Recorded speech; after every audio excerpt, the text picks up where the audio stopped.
and welcome again to Intentism shows. This is the 6th podcast of the official Intentism arts movement. We comprise all sorts of people, including artists and writers, philosophers, musicians, actors, but we all believe one thing. We maintain that all meaning is the imperfect outworking of intention. That's all meaning is the imperfect outworking of intention. Well, let's crack on and we'll have a look at our first part of the show, Can I Have Your Intention Please? And this is a portion where we keep you abreast of the news, what's happening, and how it relates to intentionalism. Well, fake news is always popular. We've been talking about it before, and we often see it in the news and on TV programs. And my painting, The School of Postmodernism, that I mentioned briefly in our last podcast, has been used on various websites because postmodernism, rightly or wrongly, has been accused of belittling the idea of objective truth. And in this world of postmodernism where everyone has subjective opinions that are worth carry equal weight, the school of postmodernism has been used by various people that want to engage with this and say, hang on a minute, maybe facts are facts. In a recent interview, Ricky Gervais on TV said there's a problem in today's society when my opinion trumps your facts. That's when my opinion trumps your facts. It also relates to our last podcast when I mentioned the editorial in New Scientist where the heading was "The Truth Isn't Out There." And as I say many times, we believe the truth is there. It's objective, it's there, but it may be very hard to get to it. But if it's hard to get to, it shouldn't stop us from trying. In principle, it's there. In principle, we need to strive to find it. Well, it's a complex argument. It relates to intentionalism. It relates to the fusion of horizons that we mentioned previously. This idea that we bring baggage to anything that we create or anything we understand or interpret. And that's our horizon. And how do you get to a work if you have this horizon? Hopefully, there will be a fusion of the two horizons, the horizons of the work and the horizons of you as an interpreter, but it's very difficult.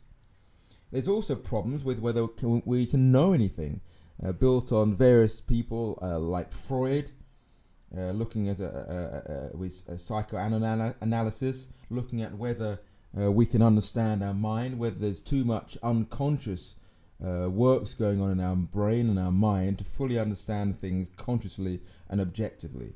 There's many other epistemological questions that we can argue and engage with. Furthermore, can we trust our senses? The scientific method is based on observation and repetition.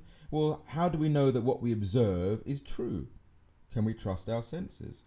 Furthermore, the scientific method, if we repeat it 100 times, how do we know that it will remain the same 101 times? More, even if the thing itself is real, what is real? Can we perceive it objectively? The Matrix is an example of this idea of reality not being true, not being something that we have ever always understood as being something that's genuinely real.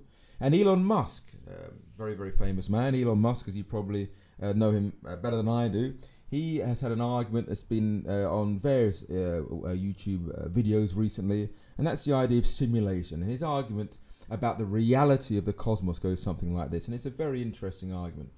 Well, if virtual reality is going to continue with the same progression as it's made recently with deepfake, etc., or even if it slows right down to almost to a standstill, if it makes any progress at some point, whether it's 10 years or 1,000 years, that simulation will logically be as realistic as the world that we're in at some point, even if it's in a million years' time. If that's true, and software can make a reality as accurate as the reality we're in today, then once we have that software and we can duplicate it and replicate it multiple times, millions of times, billions of times, because of the world we're in where technology is so easy to come by at that particular time, well, let's think about our position. Let's think about the conclusion here. We've got the truth, we've got the reality, the real world, but there are billions upon billions of simulations that look identical to the world we're in today.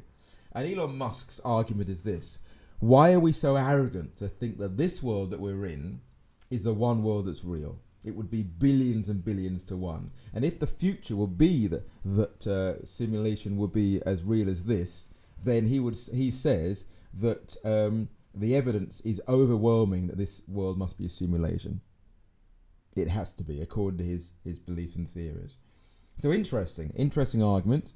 I like to go into that in another time. I think there are ways we can question his arguments and his assumptions there. But just a note for now, the intentists say that reality is out there. This is real in the sense that it's not a simulation, in the sense that Elon Musk understands a simulation. And again, these terms are complicated and we need to unpick that. We believe reality, in inverted commas, is out there. And it's possible for it to be tested. Even fallibly tested, but still tested. Quantum mechanics, dark matter, all these things are incredibly complicated. We may never understand them, but we still believe these things can be looked into or will be understood more fully in the future. And they are based on some sense of a reality, even if we don't fully understand it at the moment. Okay, let's move on to Critical Corner. This is the part of the show where we talk about various critics and how their philosophies or their ideas, their practice has helped us to understand intentionalism and how it's important today. Well, Roland Barthes said all texts are textiles of quotations. And what he meant by that is that anything that you ever say or read, where do they get that word from? Where do they get that prefabricated chunk from? Where do they get that syntax, that lexis from? Well, they'd have got it from their mother or their family or their friends or books they read. There will be innumerable points of reference where they got these expressions and these phrases from. And these phrases, these words help to create thought and create ideas. And so any ideas or thoughts or any texts that are written down or said, they've all been put together in the form of billions upon billions of quotations. Fragmented quotations, full quotations, but it's a textile of all these things. The vast majority of them are unconscious to the creator. And intentists argue that the seed of meaning is from the intention before it gets to the page. And we've said that a lot of the new critics and a lot of the philosophers have come to the party too late. They're arguing that the text is a textile of quotations, and we can break it down, deconstruct it. We can say the author has died. But they've come to the party too late because the creation is not in the text initially. The creation initially is in the thought processes and then in putting it out to the world as an external creative act. And then thirdly, thinking that it could be something that other people might engage with, which is an external creative gesture. So we need to look at the intention at the very beginning, the internal creative act first. But there's an argument here because there's a problem. People that would say that it's still a textile of quotation would say all you've done is shifted the goalposts. Your texts were a textile of quotations, but so are your thoughts. When you were thinking about engaging in something, in creating something, the ideas were not your own. There's no such thing as singularity of authorship. It's what you see around you, and you maybe put things in different orders, but it's still what you see around you. And certainly the language you use in your thought processes will be specific quotations. You've just shifted the goalposts. Isn't all intention and thought still a textile of quotations? Well, very good argument, but here intention theory from the Intentists helps. And let me explain one of the theories that we've argued over a period of time from the Intentists. If meaning comes from the intention, then where does an intender get his ideas from? Well, I would say there are two sources. He will either get his ideas from innumerable places, mostly unconscious, that are things that have been intended by another person, things that he has read or heard or seen by another person, other intended works with meaning, because we believe that intention outworked leads to meaning. Or his influence is from things that were not intended non-intended works that thereby do not have meaning, because we were saying there's this bridge between the intention and the outworking that makes an imperfect reading of the work possible. There's this bridge from intention to meaning. What do I mean by unintended influences? I'm talking about the world. I'm talking about nature. So you can see things in the world. I know that there's the argument that God created the world, and if that's the case, and if you argue that, then that's where meaning is found. In that example, the meaning is the work is imbued with meaning from the creator's decisions. But if you see nature, we can say that's an open source. Open source. We can use it without fear of quotation, without fear of plagiarism, or without fear of influence in that sense, because there were no intentions from that to bring meaning.